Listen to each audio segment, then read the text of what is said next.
Assalamualaikum warahmatullahi wabarakatuh. Kita hari ini bincang-bincang tentang perpolitikan Indonesia. Bagaimana pasca deklarasinya Ganjar dan Mahfud MD, dan setelah pendaftarannya Anies Baswedan dan Caimin. Hari ini kita bicara dengan narasumber kita, yaitu Pak D. Blangkon. Halo Pak D. Selamat sore. Selamat sore. Pak D. Blangkon ini adalah salah satu pengamat politik. Bagaimana membahas tentang fenomena-fenomena ini akan ditinjau dari perspektif Pak D. Blangkon. Pak D. Blangkon, bagaimana nih pasca deklarasinya Mahfud MD dan Ganjar Pranowo? Mahfud MD, Ganjar Pranowo, Anies Baswedan, Caimin. Ini jauh nih, pengamatan saya suaranya jauh, tinggal kita nyari Prabowo-nya nih, lawannya dulu. Kalau misalnya Ganjar sama Anies ini kayaknya Anies kalah telak. Kenapa itu Pak D bisa Anies kalah telak dengan Ganjar? Ya, harapan Anies ngusung Caimin itu kan karena NU-nya. Tapi Pak Mahfud MD ini pengaruh di NU juga besar. Jadi saya kira lawan ini ketemu antara Mahfud sama Caimin ini. Sedangkan Caimin sendiri kan di mata orang NU kan masih kebawa cacat di masa zamannya Gus Dur. Kalau misalnya Mahfud MD termasuk pendukung Gus Dur. Jadi Gus Durian ya. Gus Durian. Jadi kalau secara kancah harapannya di NU itu buat menangin Caimin kayaknya berat karena lawannya Mahfud MD. Benar. Tinggal kita ngelihat Prabowo ini wakilnya siapa.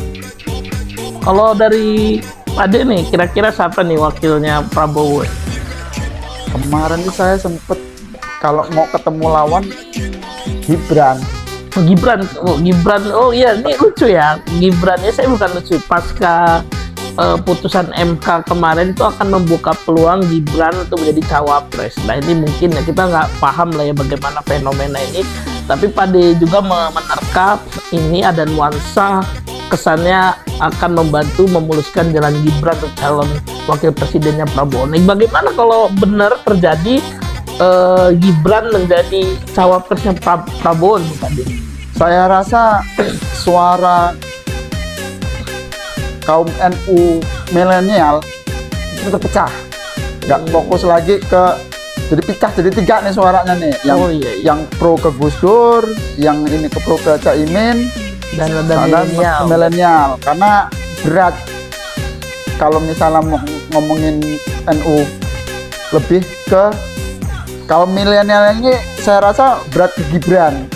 Karena secara pengaturan maksudnya secara politik, pengaturan pemerintahannya bagus. Gibran kekinian. Anak muda ya, kemarin kita ngelihat Gibran ada pendemo didatengin malah biasanya lari didateng ditanyain apa gitu ya. Dan saat ini Gibran sendiri wali kota Solo yang indeks kepuasannya kemarin kalau melihat ada 94%. Itu mengalahkan Jokowi sendiri sebenarnya. Pak D nih, misalkan nanti kita tadi head to head antara Ganjar dan Anies Baswedan, Pak D memprediksi telak menang Ganjar Pranowo gitu kan. Terus yang kedua, ketika ada Prabowo, nggak ada 3 calon, ada kemungkinan nggak pilpres ini 2 periode? Kemungkinan besar di 2 periode. 2 periode. Saya berat ke Prabowo lawan Ganjar. Kalau Anies kayaknya berat karena masa ininya Anies, masa lalu Anies dan Caimin lebih ke, saya bilang lebih ke hitam loh. Banyak catatan hitamnya menurut saya sih. Menurut pribadi ya, catatan hitam. Memang yang banyak akan ada berpeluang itu di pilpres putaran kedua adalah Ganjar dan Prabowo. Nah, kalau sudah Ganjar dan Prabowo ini, siapa kira-kira Pak D? Kalau menurut analisa Pak D sendiri? Saya belum bisa ngomong karena wakilnya belum Ya Pak De, kalau wakilnya adalah Gibran, bagaimana proses pertandingan Pilpres putaran kedua nih Pak De, dari kacamata Pak De sendiri nih? Saya rasa bakal seru banget ini. Seru. Karena kaum milenial itu jelas pro ke Gibran. Sementara siapa? Ganjar punya pendukung NU yang kuat. Benar-benar dengan adanya Mahfud Dengan MD. adanya Oh berarti Mahfud MD. suaranya Caimin penuh ke Ganjar ya, Ganjar kan ada Mahfud MD. Jadi Gibran mengambil hati dan suara Gen Z ya, Gen Z anak milenial. Kalau melihat dari data sih memang sekitar 40% ya pemilih saat ini adalah Gen Z itu sendiri. Jadi memang bakal seru nih ya Pak De antara pertarungan, dan analisa Pak De sendiri akan siapa yang memenangkan Pilpres di 2024 nih ketika putaran kedua Pak De? Kalau saya cenderung ke Ganjar. Oh tetap Ganjar ya Pak Ganjar. De. Kenapa Pak De? Jadi Bukan- PDIP bukan- hat-trick ya, PDIP hat-trick ya. Bener milih tokoh. Buat penokohan, bukan pada kepartaian. Bukan pada Wah ini fenomena nih. Jadi kalau di 2019-2014 itu penokohan Jokowi. Dan di 2024 ini Ganjarnya atau Mahfudnya memang jadi penokohan yang kuat. Menurut saya Ganjar ya Pak. Ganjarnya, bener-bener. Kenapa Pak dia jadi sangat kuat? Sedangkan Prabowo ini kalau kita melihat suara Gus Durian, dari Gus Dur pernah berkata manusia yang paling ikhlas di Indonesia ini adalah Prabowo Pak De. Bagaimana itu menanggapi kata-kata seperti itu? Yang saya dengar dari kaum bawah, Kaum akar rumput ya. akar rumput tuh terlalu nafsu. Pak Pak Prabowo. Prabowo itu terlalu nafsu, sudah terlalu pengen jadi presiden gitu loh maksudnya. Takutnya karena keinginan yang menggebu-gebu itu punya ambisi apa.